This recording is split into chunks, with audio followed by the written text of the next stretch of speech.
haciendo hincapié en que todo lo que hacemos para Dios, siempre que usted ore, hágalo para Dios. Amén. Viene a la iglesia, hágalo para Dios. 4, Aleluya. versículo 12.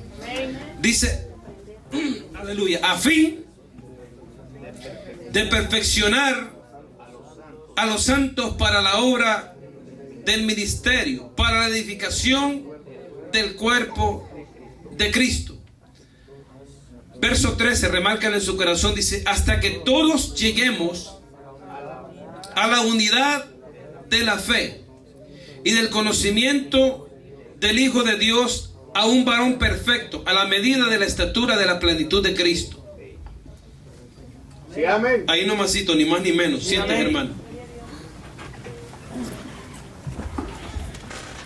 Sí, amén.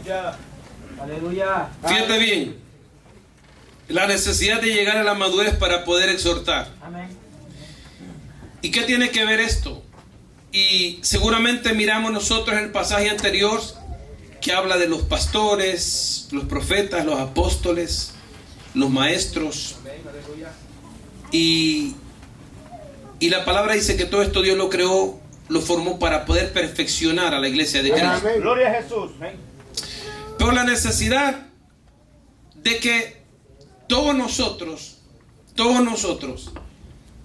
podamos llegar a la unidad y al conocimiento pleno de la palabra de Dios, para que llegando al conocimiento pleno de la palabra de Dios, si hay alguna palabra de exhortación. Las iglesias en aquel tiempo, los apóstoles quizás no podían llegar a algunas regiones, pero ellos querían que los apóstoles llegaran allá. Sí, amén. ¿Por qué querían que ellos llegaran? No para que les fueran a suavizar la espalda, sino porque dice, quizás ellos traen alguna palabra de exhortación. Aleluya. No una palabra, hermano, que no cambia al hombre, sino una palabra de exhortación. Pero ¿por qué esto es necesario? Esto es necesario, más que nunca es necesario en estos tiempos, porque los tiempos que nosotros estamos viviendo son tiempos. Tito habla Timoteo, Sí, amén. habla el apóstol Pablo, y ellos hablan de estos tiempos que serían tiempos. Mi esposa decía, hablaba de Judas. Sí, amén. Y estos tiempos son tiempos donde nosotros tenemos que equilibrarnos, tenemos que tener equilibrio. Amén. Cómo nosotros andamos en el Evangelio. Aleluya. Amén. O sea, que tenemos que tener un gran cuidado cómo nos estamos moviendo dentro de la congregación para servirle a Cristo. Sí, amén. Dentro de la congregación, porque lógicamente si nosotros nos movemos como es digno de su palabra, como conviene en su palabra, bien dentro de la congregación, sepa usted que usted afuera va a poder también ser un buen ejemplo. Va a poder ser un buen ejemplo donde la gente pueda mirar que usted tiene un gran crecimiento Aleluya. por medio de la palabra, en la fe que es en Cristo Jesús. Amén. Aleluya. Usted ha crecido de tal manera que si alguien, aleluya, usted lo exhorta, usted va a comprender la exhortación. Amén. Así es. Fíjate bien, la exhortación desequilibra al que no ha crecido espiritualmente. Amén. Ojo con esto. La exhortación desequilibra al que no ha crecido espiritualmente. Y es por eso que el apóstol Pablo, cuando llegó a las iglesias, él decía, yo les pude dar alimento sólido, Amén. pero no pude darles alimento sólido porque no estaban preparados. Sí, amén. El alimento sólido es para aquellos que espiritualmente han podido crecer en la palabra, pero el alimento sólido es la palabra, pero al mismo tiempo esta palabra viene con exhortación, nos exhorta a que las cosas nosotros las hagamos mejores en Cristo, a que nosotros podamos atender a una exhortación que se nos da, porque si una hermana o un hermano exhorta a otra hermana, o viceversa, la hermana exhorta a un hermano, pero si este hermano es inmaduro, lo primero que nosotros tendemos a hacer es lo que hacen los niños chiquitos. Y el niño chiquito, lo primero que dice cuando usted lo regaña usted le va a pegar, dice, y si tiene 5 hermanos, él dice, no, es que Panchito, él me empujó. Panchito, él fue el que me tiró la leche. Juanita, ella me pringó la cara, por eso es que yo le empujé al otro. Y empiezan a juzgarse el uno con el otro. Y dentro de las congregaciones sucede lo mismo. Y ahí es donde nosotros nos damos cuenta que el crecimiento que hay espiritualmente no sirve. Que todavía no ha habido el crecimiento que Dios quiere que nosotros tengamos en el Evangelio. De tal manera, cuando una persona se exhorta, la persona no tiene que andar culpando a segundos ni a terceros. A nadie se le tiene que culpar. Cuando se toma la exhortación, uno tiene que hacer un análisis en la vida de uno. Uno tiene que comprender, porque no todos los que están en la congregación han llegado a un nivel espiritual de la estatura de Cristo. No todos se han llegado a esa estatura. Entonces Dios quiere que nosotros lleguemos a esa estatura. Dice la Escritura, volviendo al libro, dice, a fin de perfeccionar a los santos para la obra. O sea, todo esto Dios lo hace, hermano. Cuando usted mira la formación, los dones que hay en la congregación, el Dios establecer pastores, profetas, todo esto es para perfeccionar la obra de Dios. Pero ¿qué más quisiera Dios que nosotros todos fuéramos, que tuviéramos la estatura de un pastor, que tuviéramos la estatura de un apóstol, que nosotros tengamos? ¿Por qué? Y usted puede decir, pero pastor, estos son ministerios individualmente. Te voy a decir algo. Los ministerios Dios los dio para aquellos, amén, que quieren servir en su obra. No que no se pueda, porque la palabra dice que Dios no va a poder poner carga. Dios no va a poner carga en nosotros que nosotros no podamos llevar. Ahora, bendito sea Dios, aleluya. Hay 2 hombres muy notables en la Biblia que en ellos se dieron los 5 ministerios. Y miramos al Señor Jesucristo. Nosotros, el primer lo llamo hombre, por eso digo hombre, porque ¿qué quiere decir persona? Es un hombre, es un hombre, es la persona de Jesucristo. Amén. Entonces en él se manifiestan todos estos ministerios. Él fue pastor. Fíjate bien, él fue pastor, él es pastor, él es profeta, maestro, evangelista y apóstol. Profeta, él profetizó. Pastor, él pastoreó. Maestro, él enseñó. Apóstol, él fundó iglesias, él levantó apóstoles. Se tuvo 12 apóstoles y cada uno de ellos fundó iglesias. Cada uno de ellos, según lo que la palabra enseña. Los tiempos que nosotros vivimos, hermanos, los retrasa el hombre porque él quiere retrasar. Pero no es porque los tiempos, amén, estén retrasados en el Evangelio. Lo que pasa es que el crecimiento en la obra de Dios ha sido bastante lento, ha sido bastante retardado. ¿Por qué?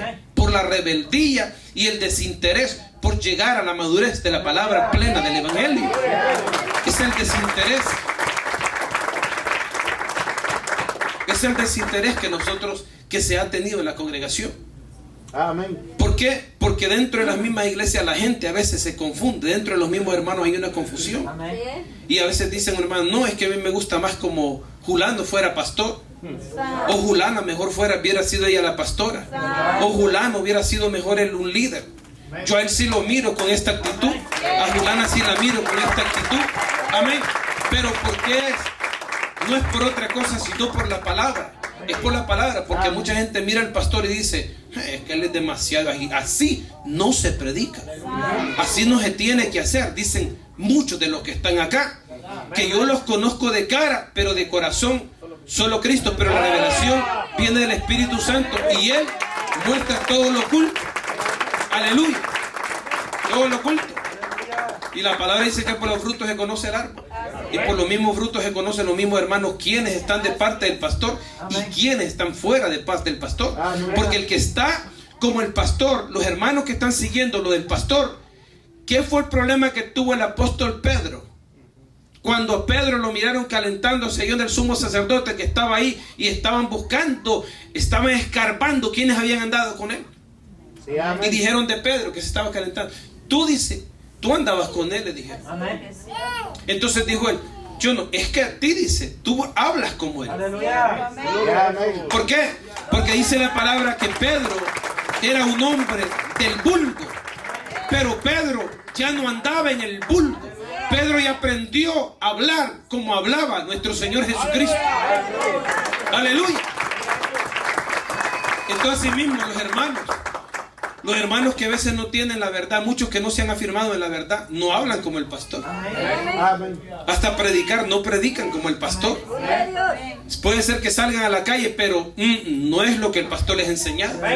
Porque están en contra, dicen, es que así vamos a correr la gente. Y yo le he enseñado que para predicar, no se me duerma que es temprano. Para predicar, lógicamente, si viene una persona droga, viene un borracho, que lo cual yo he aconsejado a cada uno de ustedes, eviten hablar de la palabra de Dios a gente borracha, porque la gente borracha hace show, llora, aquel montón de lágrimas, y va a tomarse otra caguama. Quien perdió el tiempo fue el predicador. Porque una persona que no anda en sus 5, anda poseída por el diablo y no quiere nada con Dios. Ahora, cuando viene una persona y esta persona viene, vamos a poner un ejemplo, viene un homosexual, y usted de que el momento que llega, la palabra dice que tú homosexual te vas al infierno. La palabra no se predica así. Y Dios nos manda que nosotros tengamos astucia para predicar la palabra.